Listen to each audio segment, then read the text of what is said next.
Moikka! Mä oon vanhempi konstaapeli Komulainen ja mä kerron poliisin näkökulmasta, että mitä sun olisi hyvä tietää kiusaamiseen liittyen. Monesti kiusaaja ei tiedä syyllistyvänsä rikokseen ja käydään hetken kuluttua läpi tyypillisimpiä rikosnimikkeitä. Ja vaikka kyse ei olisikaan rikoksesta, niin sillä saattaa silti olla pitkäkestoisia vaikutuksia toisen elämään. Tiesitkö esimerkiksi, että se, että me puhutaan pahaa toisesta selän takana tai jätetään ulkopuolelle, niin se on kiusaamista. Mutta aika usein kiusaaja kuitenkin syyllistyy rikokseen, jos hän esimerkiksi lyö tai potkii, vetää tukasta tai kamppaa. Ja hyvä muistisääntö onkin, että jos aiheuttaa toiselle kipua, niin silloin aika usein täyttyy semmoinen rikos kuin pahoinpitely. Myös haukkuminen tai valheellisen tiedon levittäminen on rikos ja silloin kyse voi olla kunnianloukkauksesta ja sille ei ole väliä, että tekeekö sen kasvotusten tai esimerkiksi sosiaalisessa mediassa.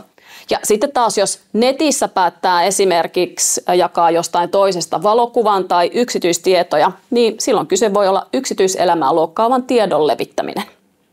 Mitä veikkaat, mistä rikoksesta on silloin kyse, jos uhkaa toista ihmistä lyömisellä? No, se on silloin laiton uhkaus.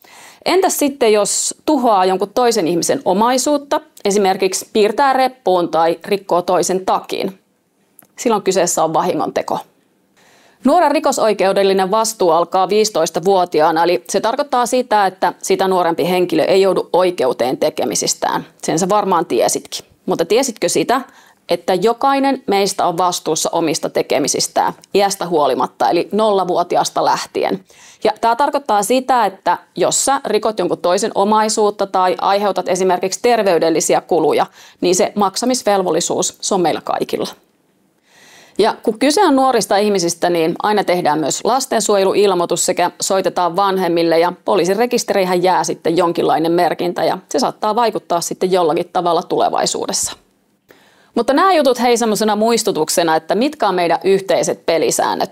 Ja jos sä oot semmoisessa tilanteessa, että sua kiusataan, niin älä jää yksin, kerro siitä jollekin turvalliselle aikuiselle.